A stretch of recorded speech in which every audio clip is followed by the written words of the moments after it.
자, 첫 번째 지문 같은 경우에는 중세국어로 구성이 되어 있었죠. 중세국어는 총 6문제로 우리가 이제 출제가 되었었고요. 1번과 2번 같은 경우에는 사실 이제 시험지를 보시면 아시겠지만 시험지의 약 2분의 1의 외부 지문이 곁들여져가지고 이제 출제가 되면서 다소 좀 시간을 요구하는 문제가 이제 출제가 되었습니다. 근데 사실 1번 같은 경우에는 우리가 외부 지문을 살펴보면 하나하나 읽었을 때 그냥 그거를 좀 대조하면서 좀 풀 수 있는 문제이기도 했고, 학교 프린트에서 이제 음소 문자와 자질 문자에 대한 설명이 나왔었고, 또 그 부분을 저도 직보에서 충분히 설명을 했었기 때문에 물론 그 지식만 가지고 풀 수는 없었던 텍스트 지문이기는 합니다. 그래서 그 기본적인 개념을 가지고 텍스트를 좀 읽었다면 1번은 시간이 걸릴 수는 있었지만 틀려서는 안 되는 문제였다. 사실 2번 같은 경우에는 오히려 1번보다 더 어렵게 사실 보이기도 하거든요. 왜냐하면 이제 2번 같은 경우에는 뭔가 표박스도 있는 것 같고, 그 다음에 뭔가 이제 가와 나 해가지고 조건을 더 매칭시켜야 되는 것도 많은 것 같고 그렇지만, 사실 공부를 한 학생 입장에서는 2번 문제는 땡큐를 외쳤어야 되는 거죠. 왜냐하면 너무나 3번 선지가 본문을 안 읽어도 한글의 창제 원리만 알고 있었다 하면 우리가 쉽게 고를 수 있는 문제였기 때문에, 실제로 이번에 시험이 끝나고 저한테 막 시험지 사진 찍어서 보내준 친구들이 3번에서 바로 이 부분 너무 아니니까 틀렸구나 체크하고 지나간 시험지의 흔적도 많이 볼 수 있었거든요. 그래서 1번, 2번 같은 경우에는 1번은 다소 시간은 조금 걸릴 수 있었지만 본문의 내용을 읽었다면, 그 다음에 또 자질 문자와 음소 문자라는 그런 개념을 좀 안 상태에서 독해를 했다면 충분히 맞출 수 있어야 되는 문제였고, 2번은 본문과 상관없을 정도로 한글의 창제 원리 기본적인 내용이었기 때문에 3번 선지가 틀렸다. 네, 3번에서 6번까지도 중세 국어 문제였습니다. 1, 2번이 뭐 외부 지문 텍스트를 연계해가지고 문제 푸는 걸 요구했었다면, 사실 3번에서 6번까지는 우리가 이제 몇 주에 걸쳐서 중세 국어 대비한 그 지식으로 좀 풀 수 있는 거였는데요. 사실 저는 그래요. 뭔가 수업 준비를 열심히 하고 아이들한테 열심히 풀어내고 또 자료 열심히 만들어서 막 가르치지만, 저는 직보 때 아이들한테 집에 다시 한번 가서 가장 우선으로 살펴봐야 되는 첫 번째로 학교 프린트를 뽑거든요. 왜냐하면 학교 프린트는 약간 사람 심리가 등한시에 하게 될 가능성이 좀 커요. 근데 이제 학교 프린트에 아까 앞에 나왔던 뭐 음소 문자, 자질 문자 얘기도 있었지만, 올해 처음으로, 제가 또 그래도 목동고 오래 담당했잖아요. 근데 올해 처음으로 명사파생 전미사와 관련해서 1학년 학교 프린트에 처음으로 좀 자세하게 실렸더라고요. 그래서 이 부분은 충분히 킬러 문항으로 선생님들께서 내실 수 있겠다라는 생각에 굉장히 아이들한테 직보 때 좀 강조를 많이 했었던 것으로 기억이 납니다. 그래서 명사파생 전미사가 사실은 이랬는데 그 친구가 현대국어에선 이랬고, 너네가 보고 있는 명사형 어미는 사실 요거고, 이거 이렇게 구분하면 돼 이랬는데, 사실은 좀 그 직보를 듣고 시험 문제를 푼 친구들 입장에서는 3번 문제는 너무 쉽게 나왔네 라는 생각이 들 수 있어야 돼요. 그러니까 킬러 문항으로 나올 거라고 생각했지만 오히려 어렵게 안 내고 정말 기본에 충실해서 선생님들이 내셨기 때문에 3번 문제는 진짜 좀 틀리면 안 됐었던 것 같고, 4번 문제 같은 경우에는 사실 그 앞에 보기 박스를 보시면 거기에서 문제에서 요구하는 게 니은에 들어갈 말로 적절한 거 골라라 이렇게 되어 있거든요. 근데 앞에 그 네모칸 니은 뒤에 보시면 형용사와 많은 이제 활용 양상을 보인다라고 되어 있어요. 그래서 실제로 문제 푼 친구들 이제 상황을 보면 형용사만 골라야지 이러면서 이제 고르니까 정답이 이제 2번이다 이렇게 이제 쉽게 골라낼 수 있었거든요. 그래서 사실 4번을 틀린 친구들은 둘 중에 하나입니다.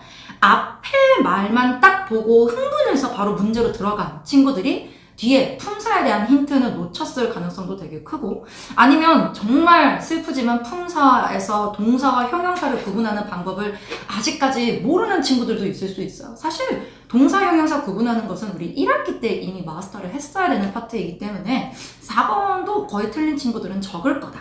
그 다음에 이제 우리가 6번부터 같이 좀 살펴볼 수 있도록 할게요.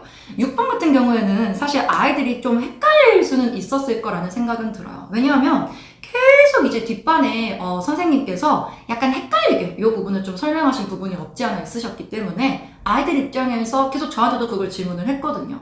근데 조금 선생님 설명이 애매모호해서 약간 요것보다는 더 틀린 선지가 분명히 나올 수 있고, 아니면 요거는 그렇게 나왔을 때는 학교 선생님이 설명해 주신 대로 풀어 이렇게 얘기는 했지만 실제로 문제는 굉장히 깔끔하게 출제가 됐어요. 6번 같은 경우에도 5번 선지가 너무나 정확하지 않은 선지였기 때문에 명사 파생 접사가 아니라 명사형 어미.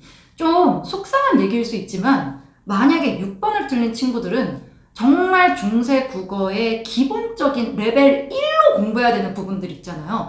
그게 숙지가 안 돼서 틀린 것입니다. 그래서 어려워 보이지만 전혀 어렵지 않았고, 누가 봐도 애매모호하게 출제하시지도 않으셨고, 틀린 선지가 너무나 명확했기 때문에 6번도 틀릴 것은 없었다. 다만 5번 같은 경우에는 약간 생소했을 수 있어요. 우리가 이제 요거 같은 경우에는 교과서에서도 뭔가 충분히 다뤄진 내용도 아니고, 우리가 뭔가 빈칸 테스트라든지 학원에서도 제가 뭐 설명을 딱히 하거나 그런 건 아니었는데, 요거를 맞은 애들은 그럼 엄청 대단한 애들이냐? 그것도 아니었어요. 이미 보기 박스에서 충분한 좀 설명이 나왔었기 때문에 그냥 여기에서 형태의 변화 뭐 이런 얘기를 하면서 제일 쉬운 건 그거였거든요. 1, 2, 3, 4, 5번 선지 중에 5의 형태가 있냐 없냐, 그것만 사실 우리가 분간해내면 되는 부분이었거든요. 그래서 5번이 3번에서 6번 중에 어려웠다가 아니라 조금 낯설었을 수도 있지만 그래도 틀리면 안 되는 문제 중에 하나였다. 사실 제가 목동고 친구들한테 가장 많이 강조하는 얘기 중에 하나가, 목동고에서 정말 상위권 등급을 받고 싶고 목동고에서 정말 높은 점수를 받고 싶으면 문법에서는 틀리면 안 된다라고 눈에 강조를 하거든요. 이번에도 사실 문법에서는 6문제가 출제가 됐지만 어마어마한 난이도라든지 아니면 엄청 깊이 있게 낸다라든지, 참고로 말씀드리면 제가 봤을 때 양천구 안에서 문법 문제는 가장 어렵게 내는 학교는 양천고인 것 같아요. 예, 기출 모음집이라든지 그런 거 다른 학교 시험지랑 비교해보면. 그래서 목동고는 문법에서 어렵게 내는 학교는 아니기 때문에 이 6문제는 충실히 조금 다 맞았어야겠다, 요렇게 좀 설명을 드리고 싶네요. 3번은 우리 친구들이 오히려 아쉬웠었어야 되는 문제다. 너무 쉽게 출제돼서요. 아마 같은 마음일 거라고 생각이 듭니다. 네, 다음은 한글 맞춤법입니다. 한글 맞춤법은 이번에 총 3개의 문제가 출제가 되었고요. 사실 저는 앞에 부분에서 이제부터 찬찬히 또 살펴보신 분들도 계실 거고, 아니면 내가 틀린 문제, 아니면 우리 아이가 틀린 문제만 또 이렇게 스크롤 넘기시면서 보시는 분들도 분명히 계실 거라는 생각이 들어요. 근데 한글 맞춤법이 좀 어렵게 나왔던 것 같아요. 제가 봤을 때는 사실 7번 문제는 너무 쉬웠어요. 3개 문제 중에 7번 문제 틀리면 그거는 제가 이제 뭐 너무 심하게 표현할 수는 없지만 정말 이제 한마디로 요약하면 7번 문제 틀리면 넌 공부했니 안 했니? 약간 이제 요 정도 얘기 나갈 수 있는 수준의 이제 문제였고요. 사실 아이들 입장에서 가장 많이 어려웠던 문제는 8번과 9번이지 않았을까라는 생각이 듭니다. 근데 이게 약간 강사의 시선과 아이들의 난이도는 조금 다를 수 있구나를 많이 또 이제 절감하는 파트 중에 하나인데, 제가 만약에 늘 저는 시험지 분석하면서 내가 학생이었다면 어떻게 풀었을까? 내가 시험장에서 학생의 지식 수준으로 만약에 이 문제를 처음 맞닥뜨렸을 때 그때 난이도는 어떨까를 늘 고려하면서 문제를 분석을 하거든요. 근데 저는 아무리 생각해도 9번이 좀 더 어려웠을 것 같은데, 실제로 잘하는 친구들도, 그 다음에 뭐 중위권 친구들도 틀린 문제들을 보면 8번을 좀 더 많이 틀렸던 것 같아요. 근데 아마 8번을 틀린 친구들은 1번과 2번 선지를 선택해서 틀리지는 않았을 겁니다. 이게 지금 적절한 것을 고르는 문제였는데 1번, 2번은 누구나 적절하지 않았다라는 것을 확실히 알 수 있었어요. 근데 3, 4, 5번 중에 많이 헷갈렸을 것 같고, 또 실제로 1등급 친구들이 시험지 보내준 거 봐도 이걸 맞긴 했지만 이 친구들도 단번에 답을 3번이군 이러고 고른 것은 아니거든요. 굉장히 고민의 흔적이 사실 보입니다. 근데 요 지금 8번 문제는 우리가 중세국어 때 배웠던 지식과 좀 결부시켜가지고 풀었다면 훨씬 쉽게 고를 수 있는 문제였거든요.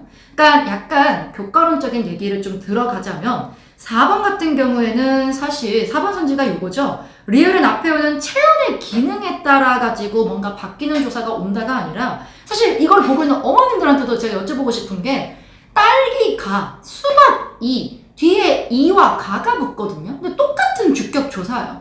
근데 딸기랑 수박 뒤에 어떤 거는 이가 오고 어떤 거는 가가 오거든요.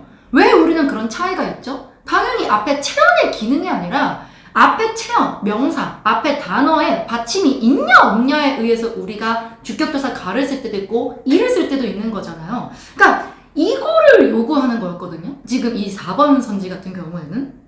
5번 같은 경우에도 미음은 앞에 오는 용언 어간의 의미에 따라서 형태가 바뀌는 형태소가 오는 것이 이 아니라 지금 미음의 본문의 그 밑줄 친 거를 보면 잡다에다가는 아가 오고 잡아라, 접다에다가는 어라가 온다. 왜 우리는 똑같은 기능을 하는 아라, 어라가 어떤 케이스에서는 아라, 어떤 케이스에서는 왜 어라가 오느냐. 사실 그거는 앞에 의미가 다른 것이 아니라 앞에 양성 모음이 오냐 음성 모음이 오냐에 따라서 아라, 어라가 달라지는 거잖아요. 어머니들 이렇게 들으시니까 굉장히 간단한 문제이지 않나요? 근데 아이들은 실제로 이 부분에서 굉장히 좀 많이 고민을 했고, 맞은 친구들도 고민을 했고, 틀린 친구들 입장에서는 그 4번, 5번 중에 하나를 선택을 했더라고요.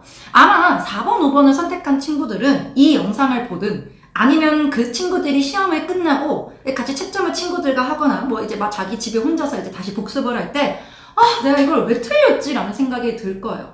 아마 되게 그럴싸하게 선생님들께서 선지 구성을 해 놓으셨는데 따지고 보면 굉장히 뭔가 너무나 한국인으로서, 이 토종인으로서 당연한 이제 선지들이거든요. 틀린 선지로서.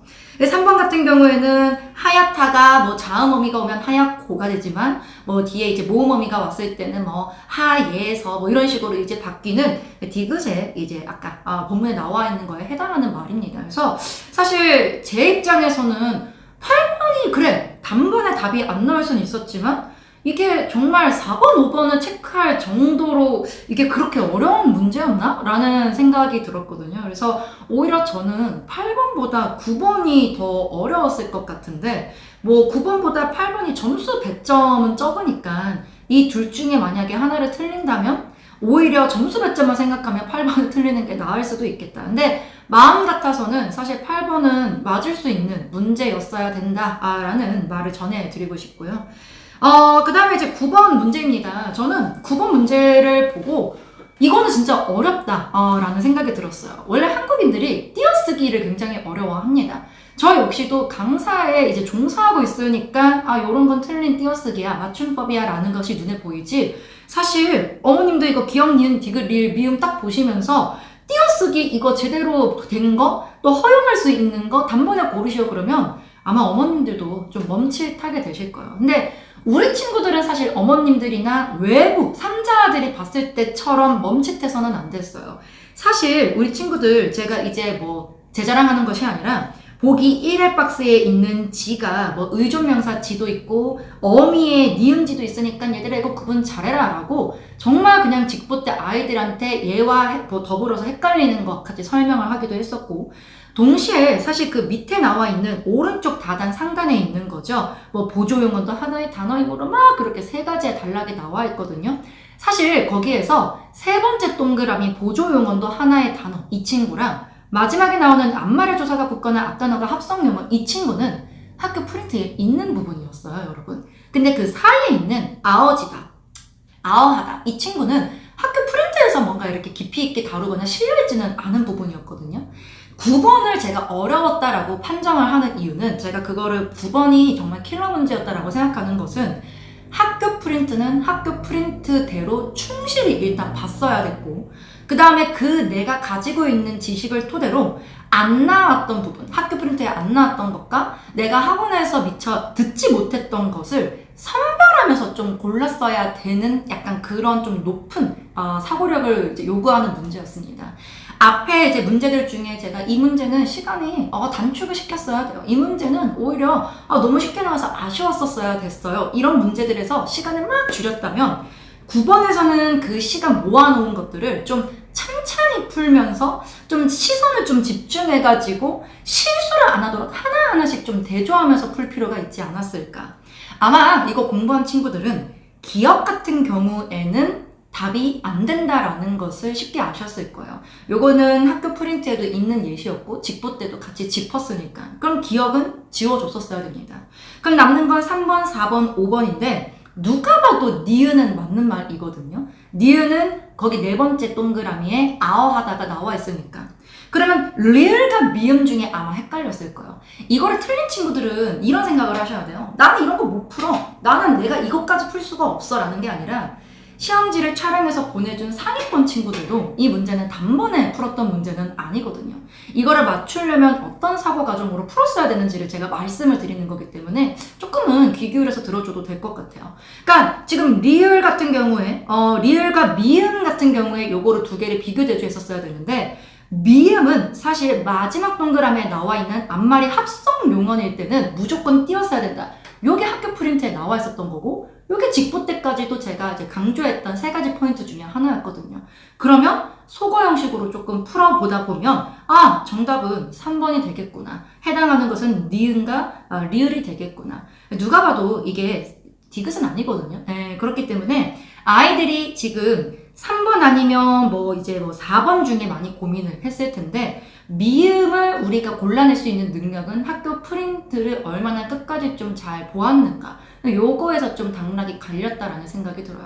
근데 제가 이제 강사 입장에서 참 9번 문제 많은 것을 요구하는구나. 참 9번 문제 아이들이 학교 프린트에 대한 지식 플러스 그 다음에 현장에서 새로 본 조건들을 비교 대조하면서 풀었어야 되기 때문에 약간 힘들었을 수 있겠다라는 생각은 들지만 지금까지 받아본 결과는 9번보다는 8번에 조금 더 많이 틀려서 약간 뭐 기특하면서도 아쉬운 약간 이런 상황이기는 합니다. 사실 제가 이 영상을 지금 시험을 치르고 있는 와중에 촬영을 하고 있는 거여서 모든 아이들한테 제가 막 점수 결과를 받은 건 아니거든요. 근데 저한테 먼저 자발적으로 보내준 친구들은 그래도 뭔가 좀 자기 점수에 있어서 자신이 있으니까 보내줬을 거라는 생각은 들어요. 그 친구들에 한정해서 9번 문제는 조금 맞은 친구들이 많은데 이 문제도 충분히 어려웠던 문제였습니다. 제가 생각했을 때는 이때까지 한 10문제 가까이 풀면서 틀릴 만한 문제는 9번 정도밖에 없었다. 이렇게 말씀을 드리고 싶습니다. 네, 다음은 언어의 활력이라는 파트였습니다. 사실 뭐 학교에서도 뭐 시간을 많이 할애해가지고 수업한 파트도 아니었고 저 역시도 이번에 시험 범위가 너무 많았기 때문에 요런 파트, 매체 파트? 요런 파트 같은 경우에는 좀 마지막 6주차 때 수업을 진행을 했었거든요. 근데 아이들한테도 제가 늘 얘기를 했던 것 중에 하나가 야, 어차피 니네 학교는 이거 교과서 내에서 안 나와. 요 얘기를 많이 했었는데 역시나 교과서 내에서 나온 것이 아니라 좀 활용하면서 이제 지문이 나왔습니다. 사실 총평에서 말씀을 드리겠지만 이번 목동고 시험 문제는 한마디로 외부 지문이 너무 많다. 진짜 시간이 많이 걸렸을 수 있겠다라는 생각이 드는데 뭐 늘 그랬으니까 뭐 어떻게 우리가 할 수는 없는 거고 다만 사실 10번, 11번 한국어 이제 뭐 언어의 활력과 관련된 외부 지문은 되게 재밌었어요, 사실은. 저도 이거를 이제 뭐 2022년 기사를 선생님들께서 들고 오시기도 하고 2023년 기사를 들고 오시기도 했는데 그냥 쭉쭉쭉쭉 읽다 보면 그래서 그렇게 생각할 수도 있겠네? 저렇게 생각할 수도 있겠네? 그냥 정말 어떤 기사를 갖고 왔기 때문에 정답이 아니라 그 기사를 쓴 사람의 필자의 어떤 관점만 조금 잘 파악하면서 읽으면 근데 대단한 사고력을 요구하는 것도 아니었어요. 이거를 우리 친구들이 학력평가의 비문학으로 만약에 바꿔서 생각한다면 정말 제일 쉬운 난이도의 비문학? 정말 제일 쉬운 지문들 사이에서도 되게 재밌는 비문학 정도로 우리가 분류할 수 있을 거예요. 그래서 10번, 11번은 사실 틀린 친구들이 많지는 않아요. 근데 틀린 친구들이 분명히 있거든요. 제가 이제 얘기할 수도 있지만 분명히 이거 둘 중에 하나 틀린 친구들이 있는데 그 친구들은 사실 되게 좀 성급하게 읽어서 아마 틀렸을 가능성이 되게 큽니다. 저는 요거를 시험지 분석하면서도 이런 데서 틀리면 너무 아쉬운 거예요. 정말 이번에 시험 범위가 많았지만 그 많은 시험 범위를 정말 기본 개념, 뭐 문법, 문학 할 것 없이 토론까지 들어가서 정말 외워야 될 것도 많았는데 그런 공부 다 해놓고 되게 재미있게 읽으면서 약간 점수 주는 문제였거든요. 그리고 만약에 그 아이들이 나는 외부 지문이 나와서 틀린 거지 내가 이거 뭐 난이도를 떠나서 외부 지문을 읽었을 때 진짜 뭐라 그래야 되지? 엄마가 시험장에서 한번 이거 읽어봐 아니면 선생님이 한번 읽어보세요 이게 뭐 시험장에서 재밌게 훌훌 읽히나 그러면 그 친구들은 무엇을 봐야 되느냐 바로 뒤에 나와 있는 바로 뒤는 아니고요 여러분 그 토론 지문이라든지 그러니까 16번, 17번의 토론 지문이라든지 아니면 18번에서 21번에 또 가 텍스트 있잖아요.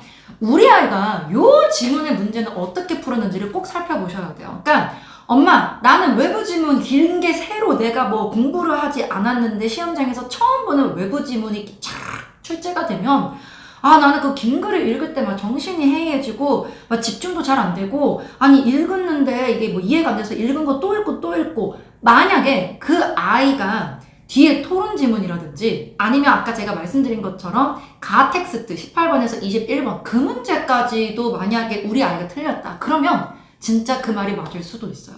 근데 토론 지문이라든지 18번에서 21번의 가텍스트와 관련된 문제는 다 맞아놓고 여기에서 10번, 11번에서 틀렸다? 아니면 심지어 저는 18번, 21번에 나와 있는 가텍스트는 진짜 어려웠어요, 어머님들.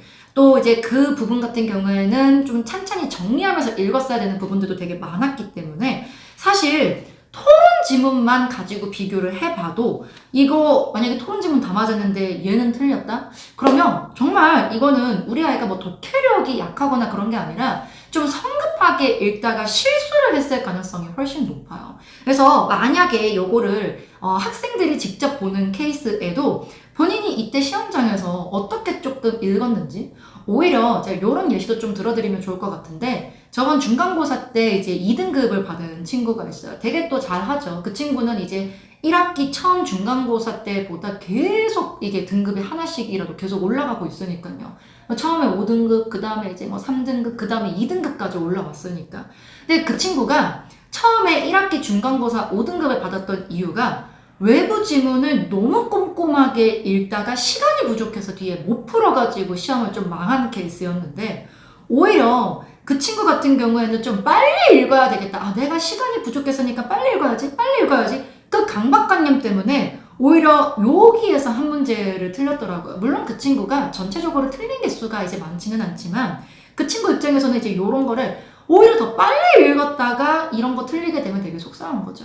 그럼 이제 또 그런 질문을 하실 수도 있어요. 아니 뭐 꼼꼼하게 읽으면 꼼꼼하게 읽어서 시간이 부족해서 뒤에 못 푸니까 이것도 그럴 수도 있고 또 이제 빨리 좀 읽어야겠다라는 생각이 들어서 빨리 풀면 이것도 성급하게 읽어서 실수도 하기도 하는데 그럼 좀 어떻게 풀어야 되느냐. 사실 10번, 11번 같은 경우에는 엄청난 지식을 요구하거나 엄청난 국어 지식적인 부분을 요구하는 어떤 내용의 문제들은 아니에요. 근데 내가 외부 지문과 관련해서 좀 그런 트라우마라든지 아니면 요즘 친구들이 흔히 얘기하는 뭐 PTSD 이런 게 좀 있는 친구들은 저는 이런 문제는 그냥 과감하게 띄워놓고 뒤에 거부터 좀 풀어라 라고 얘기를 하고 싶거든요. 내가 문제를 풀 수 있는 특히나 문법 같은 경우에는 딱딱딱딱 규칙성이 있다 보니까 좀 앞에서 시간을 세이브했을 수도 있고 뒤에 만복사 접속이라든지 유자소절 거의 우리가 나왔던 부분 그대로 출제가 됐잖아요. 그런 부분들을 먼저 다 풀면 조금은 마음의 여유가 생길 수도 있어요. 그리고 저도 아이들한테 수업할 때 뭐 한 3-4문제는 이렇게 외부 지문 나왔을 때 한 15분 정도 할애하되 이런 2문제 정도 되는 이제 외부 지문 같은 경우에는 뭐 많이 들어도 5분도 안 걸리는 부분이니까 내가 풀 수 있는 영역을 다 풀고 나서 다시 되돌아와서 좀 푸는 게 훨씬 좀 시간적인 여력을 마련을 하거나 아니면 내가 좀 실수를 덜 할 가능성이 크지 않을까 이런 생각이 듭니다. 그래서 본인이 외부 어쨌든 목동고에 온 이상 외부 지문에서부터 벗어날 수는 없어요. 그건 2학년 올라가서도 무조건 나옵니다. 2학년은 이거보다 더 길게 나와요. 더 많이 나오기도 합니다. 올해 기준, 언니들 기준으로 봤을 때. 그래서 아까 말씀드렸던 그 친구 같은 경우에도 처음에 친구가 이제 시험을 5등급 받았던 케이스는 외부 지문이 초반에 1, 2번에 배치되어 있었는데 그거를 너무 꼼꼼하게 읽다가 뒤에 걸 못 풀었던 거거든요. 그래서 외부 지문이 중간이라든지 앞부분에 배치가 됐을 때는 내가 풀 수 있는 것부터 다시 다 풀고 돌아와서 시간적인 여유 계산을 한 다음에 접근을 할 필요성이 분명히 있다. 그 정도의 이제 시험을 우리가 4번을 치르면서 나는 어떤 인간이구나. 나는 시험장에서 어떻게 좀 대처를 해야 되는구나. 이런 것도 우리가 모의평가처럼 치르는 거거든요. 그래서 좀 그런 생각들은 가지고 갈 수 있었으면 좋겠어요. 어렵지 않았고 내용도 재밌었고 좀 빨리 풀 수 있는 이번에 외부 지문 너무 많았지만 이번에 나왔던 외부 지문 난이도들 중에 10번, 11번이 가장 좀 쉬운 지문이었다. 이렇게 말씀을 좀 드리고 싶네요. 네, 다음은 만복사 젖보기입니다. 4개의 문제가 출제가 됐는데요. 사실 여러분 만복사 젖보기에 가달락 있잖아요. 어머님들 저 정말 장담할 수 있는데 정말 가달락에 있는 이 부분들은 이 학교 프린트에 나온 부분을 정말 우리 애들한테 정말 이렇게 탁 치면 탁 쏟아낼 수 있을 정도로 정말 좀 훈련을 많이 시켰던 파트 중에 하나예요. 왜냐하면 누가 봐도 출제하기 좋은 이제 학교 프린트 내용 중에 하나였거든요. 너무나 또 다행히도 12번, 13번 이렇게 두 개의 문제로 출제가 됐고, 사실 제가 아이들한테 이렇게 탁 치면 탁 소리가 다다다다 나오게 공부를 학습을 시킨 이유는 우리 애들은 맞아야 돼 뭐 그런 의미보다는 누구나 풀 수는 있어요, 읽고. 근데 12번, 13번에서 시간을 확 줄였어야 됐습니다. 제가 학생이었다면 가단락을 딱 보자마자 이거 학원에서 진짜 많이 했었던 거다. 그리고 학교 프린트에서도 요거를 좀 강조해서 선생님들이 수업을 해주셨고, 저 역시도 그 부분을 참고해가지고 아이들한테 직보 때까지 좀 나눠줬었기 때문에 대박, 이거는 가는 뭐 새로운 내용이 더 결부된 게 없네, 그냥 딱 우리가 공부한 대로만 나왔네. 그러면 요거는 이제 12번, 13번 같은 경우에는 굳이 가달락을 왔다 갔다 뒤척뒤척 거리면서 풀 필요도 없었다라는 거죠. 12번, 13번 그냥 머리에 있는 내용으로 탁탁 풀고 지나갔었어야 진짜 잘 푼 친구였다. 이렇게 좀 말씀을 드리고 싶고요. 사실 이제 14번, 15번은 만복사자포기 그 고전소설 본문과 관련해가지고 나온 문제였어요. 근데 만복사자포기가 학교 프린트에서 나눠준 부분만 당연히 나온 것은 아니었지만, 그래도 학교 프린트에서 나눠준 부분이 조금 대부분 나온 것 같아요. 4분의 3 정도는 학교 프린트에 있었던 부분들, 4분의 1 정도는 이제 좀 다른 파트에 있기는 했었는데, 사실 이제 목동고 선생님들께서는 이런 문학작품과 관련해서 외부 문제를 출제하실 때는 역대 기출들, 그러니까 학교 기출 말고 모의고사 또는 학력평가, 요런 부분, 또 사설 모의고사까지는 좀 참고를 안 하시기는 하지만 그런 기출 모의고사 부분에서 좀 많이 가지고 오시기 때문에 저 역시도 좀 그런 부분들을 좀 아이들한테 문제로 많이 실어줬던 기억이 나요. 제가 아이들한테도 그런 얘기를 했었거든요. 이 문제를 풀 때 어차피 해설지도 되게 자세하고, 그럼에도 불구하고 이해가 안 되면 나도 설명을 해줄 거지만 니네가 지금 이 문제를 푸는 이유는 맞기 위해서 푸는 것이 아니라 선생님이 나눠준, 학교 선생님이 나눠준 프린트 외에 요런 내용들이 있구나, 내용에 대한 좀 숙지를 하는 목적으로 읽어라 라고 늘 얘기를 했거든요. 그래서 그 부분 중에 나왔었기 때문에 아이들이 뭐 우리 학원에 다니는 친구들 뿐만 아니라 그냥 읽기만 해도 사실 뭐 14번이라든지 15번은 좀 쉽게 풀 수 있지 않았을까라는 생각이 들어요. 그냥 한마디로 요약해 드릴까요? 만복사자포기 풀 게 없었고 심지어 시간을 엄청 단축해서 풀었어야 되는 문제였다. 왜냐? 뒤에 토론과 뒤에 18번, 21번 가 텍스트를 우리가 독해하는데 시간 소모가 굉장히 많이 필요하기 때문에 이런 데서는 시간을 확 줄였어야 됐다. 저는 물론 우리 지금 뭐 시험이 끝난 마당에 야 이거 몇 분 안에 풀었어야 돼 이런 얘기를 하고 싶지는 않지만, 여기에서 이제 틀린 친구들은 이제 좀 홍군형이 나야 되고, 여기에서 너무 시간을 길게 잡은 친구들은 아마 뒤에 파트에 좀 영향을 끼쳤을 수 있기 때문에 좀 그런 부분에서는 아쉬웠다라는 얘기를 드리고 싶어요. 심지어 15번 같은 경우에는 정답이 1번입니다. 이거 적절하지 않은 것으로. 저 같으면 너무나 말도 안 되는 선지기 때문에 1번 체크하고 바로 그냥 지나갑니다. 2, 3, 4, 5를 볼 필요도 없었어요. 양생이가 만복사를 만들었나요? 만복사가 사찰인데 남자 주인공이 사찰을 뚝딱뚝딱 하면서 만드는 내용은 전혀 없었죠. 누가 생각해도. 그래서 우리 친구들이 만복사는 다 맞았었어야 됐다. 요렇게 좀 설명을 드리고 싶네요. 네, 다음 지문은 이제 토론 지문이었습니다. 사실 이제 토론이 시험에 출제된다고 했을 때부터 학교에서 교과서 본문을 다뤄주시기는 하셨지만 뭐 목동고의 특성상 교과서 지문이 그대로 나올 리는 전무하기 때문에 저도 아이들한테 좀 이제 뭐 모의고사라든지 아니면 좀 목동고에서 그 전에 이제 출제했던 기출들을 오히려 아이들한테 나눠줬었던 기억이 납니다. 근데 사실 뭐 16번, 17번은 오히려 작년 기출보다도 쉽게 출제가 됐어요. 그래서 오히려 작년 기출 같은 경우에는 아이들이 좀 풀고 요거 왜 그래요? 아니면 요거는 왜 틀렸어요? 라는 질문을 저한테 꽤나 했는데, 사실 16번, 17번 같은 경우에는 그런 질문을 했던 친구들도 대부분 맞았고 진짜 어렵지 않았습니다. 뭐 이제 4, 5등급의 친구들도 요 문제는 다 맞았기 때문에 사실 여기에서는 조금 틀리면 마음이 아프지 않을까. 자, 다음은 이제 만능 질문입니다. 뭐 만능은 이제 아이들 입장에서 좀 이렇게 뭐라 그래야 되죠?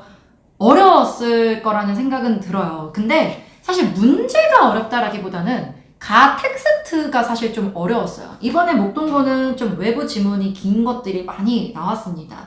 물론 시간적인 이제 소모가 많이 이제 좀 되기도 했겠지만 내용의 난이도는 정말로 여기 지금 8페이지에 배치되어 있는 가단락이었던 것 같은데요.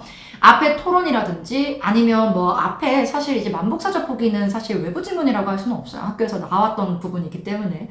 아니면 우리가 뭐 언어의 활력 하면서 10번, 11번, 요거 같은 경우에는, 그러니까 언어의 활력, 그 다음에 이제 또 뭐 1번에 배치되었었던 이제 뭐 음소문자, 자질문자, 그 다음에 만복사 적보기, 뭐 이제 그런 뭐 토론, 요런 부분들은 외부 지문이긴 하지만, 막 이렇게 읽으면 좀 읽히는 대로 그냥 이해가 자동적으로 될 수 있는 그러한 텍스트 내용이었다면, 지금 8페이지에 나와 있는 가달락 같은 경우에는 좀 읽는 대로 이해가 되는 것은 아니었어요. 사실 저 같은 경우에도 워낙 이게 단락별로 이제 세분화해서 요구하는 내용들이 많다 보니까 저도 아이들이 이제 보내준 이제 시험지를 출력해서 이렇게 분석을 하는 거거든요. 이게 잘 보이실지는 모르겠는데 저도 이제 읽으면서 중요한 거에 이제 연두색으로 이렇게 조금 밑줄도 쳤지만 여기 빨간색이 보이실지 모르겠어요.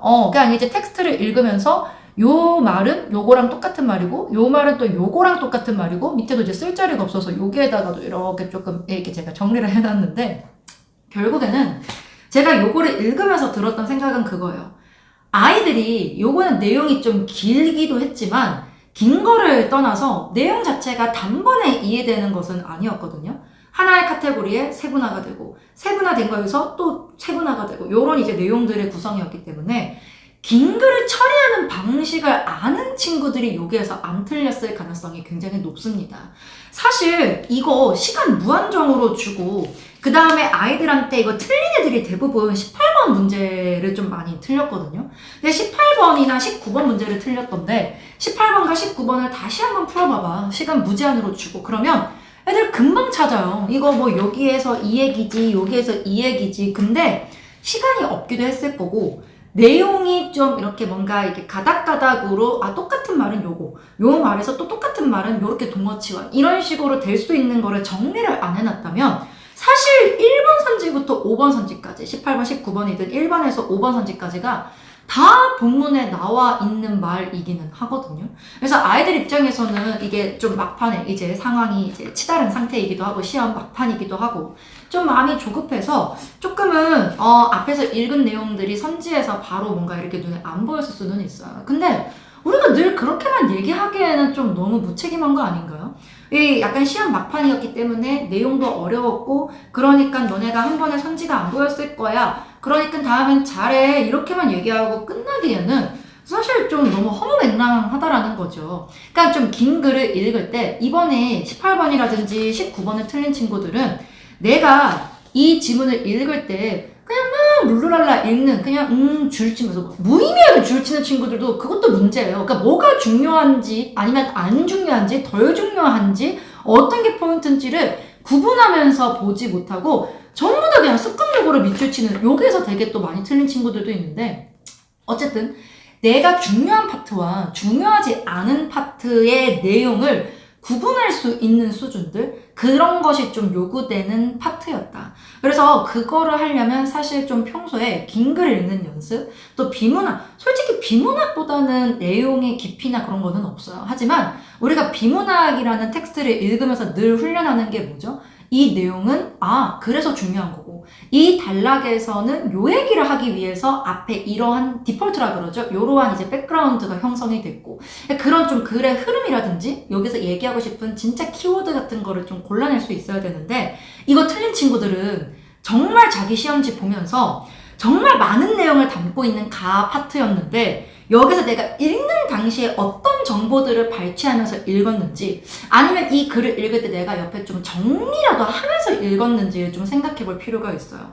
저 같은 경우에도 사실 앞에 토론 지문이라든지 한국어의 언어 활력이라든지 뭐 음소문자, 자질문자, 1번 텍스트 그 문제 풀 때는 저도 그냥 중요한 포인트가 나오면 밑줄만 치면서 읽었어요. 근데 이거는 제가 읽자마자 이거 밑줄만 쳐서는 안 되겠는데 요거는 정보를 조금 뭔가 내가 정리를 하면서 읽어야 되겠는데 그러니까 딱 요 개념이 세워지는 게 뭐죠 여러분? 긴 글을 읽는 연습을 좀 평소에 많이 한 친구들, 중요한 정보와 중요하지 않은 정보를 구분할 수 있는 눈을 가진 친구들, 그런 친구들이 이 지문은 잘 좀 찬찬히 읽고, 절대 빨리 읽을 수는 없어요. 찬찬히 읽고 18번, 19번을 풀었을 가능성이 높다.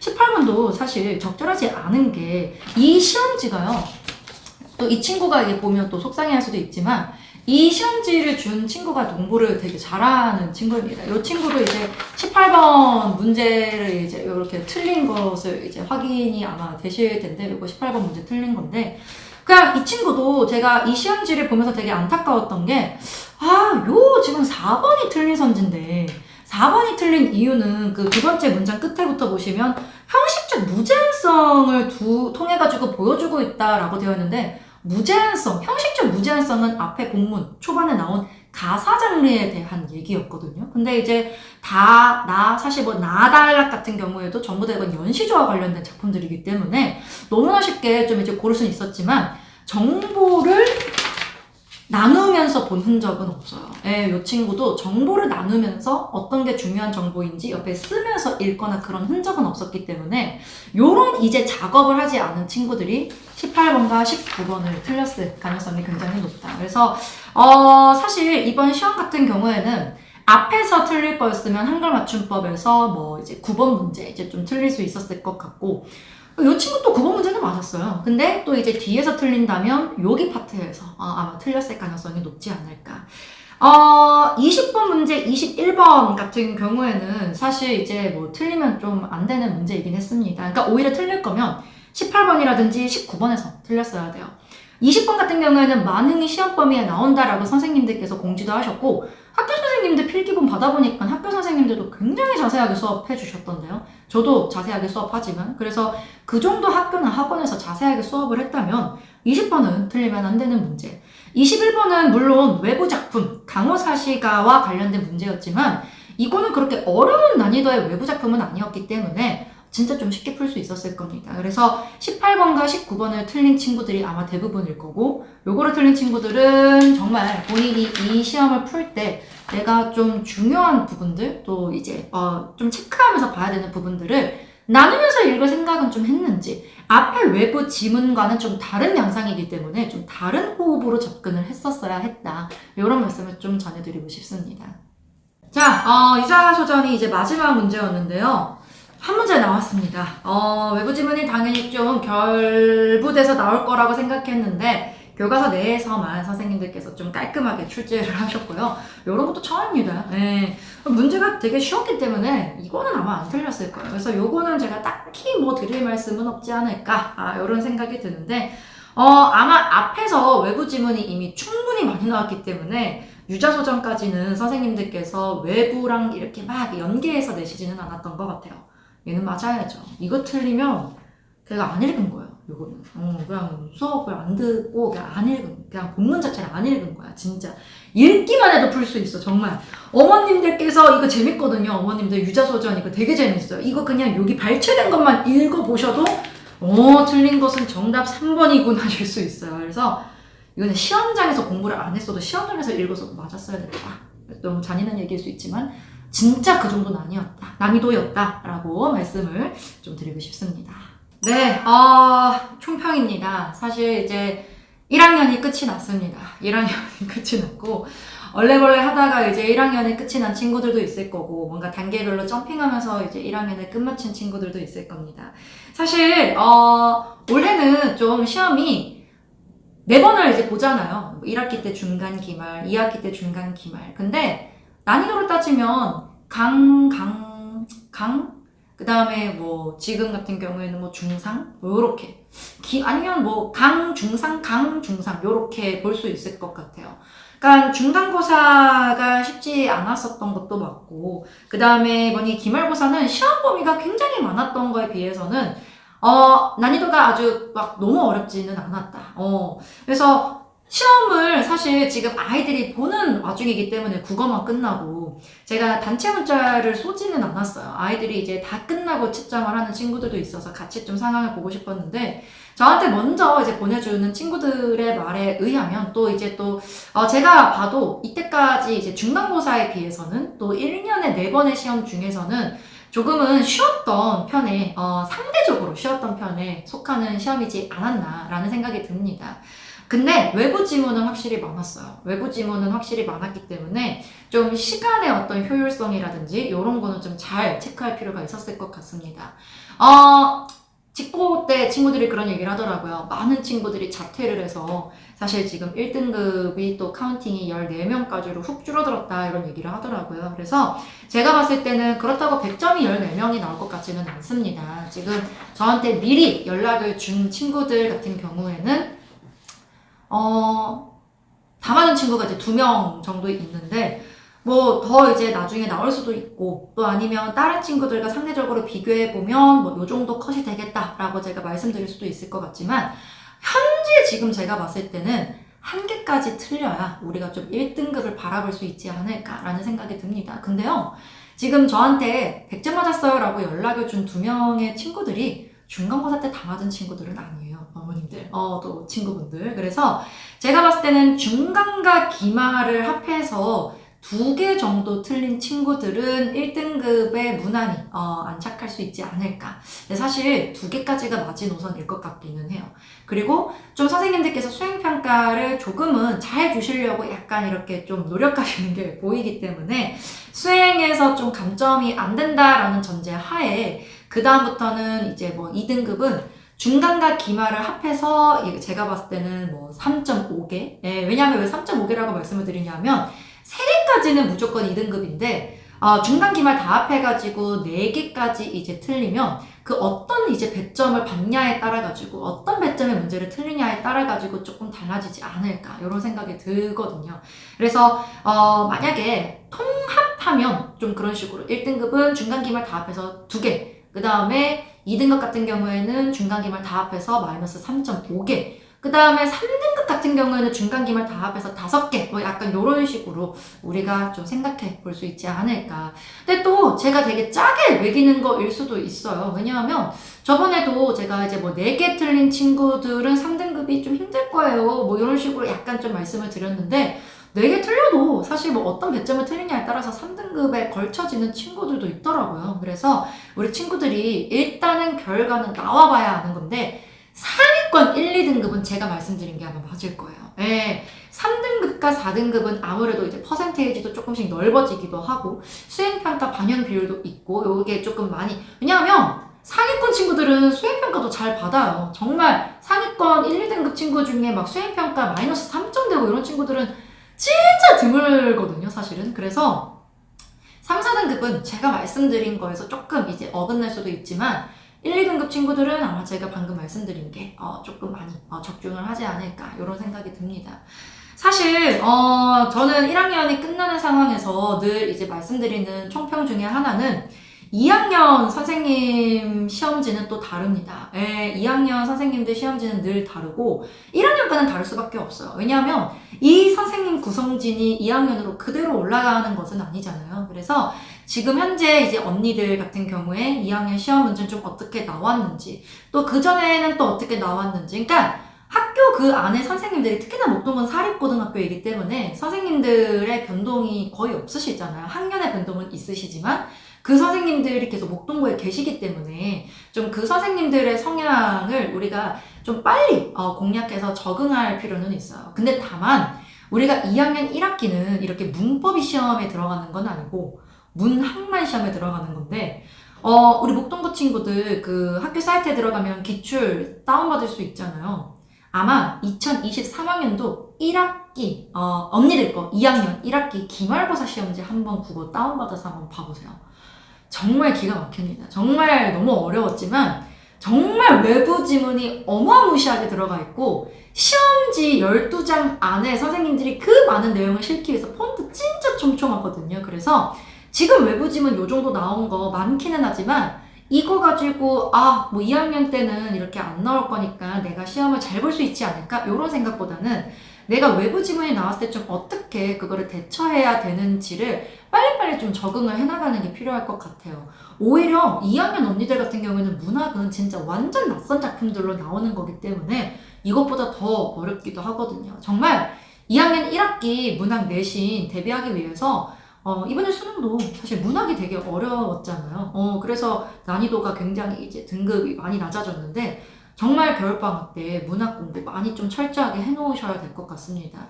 절대로 우리 목동고 2학년 1학기 문학 내신은 내신에 나오는 작품들만 그 단기간에 공부한다라고 되는 게 아니에요. 정말 겨울방학 때 문학 공부 철저하게 좀 해주시면 좋을 것 같습니다. 우리가 모든 걸 다 하면 좋겠지만 어쨌든 내신과 조금 연계해가지고 좀 생각을 해본다면 겨울방학은 문법보다는 문학에 조금 더 투자해야 되는 시간이지 않을까 이런 생각은 들거든요. 그래서 시험을 지금 치르고 있을 와중일 거고 또 시험이 정말 끝나고 이거를 볼 때 많이 고생했다라는 점. 이번에 정말 시험범위 많았거든요. 그래서 이번에 직보자료도 144페이지가 나왔어요. 거의 책 한 권이 나왔는데 고생한 친구들 정말 많이 이제 제가 또 위로의 말씀 드리고 싶고 우리가 너무 우울해만 하지 말고 정말 냉정하게 본인을 분석해야 되는 부분들은 분석해야 되는 거니까 요 영상을 좀 참고해서 좀 본인의 상황을 진단을 했으면 좋겠습니다.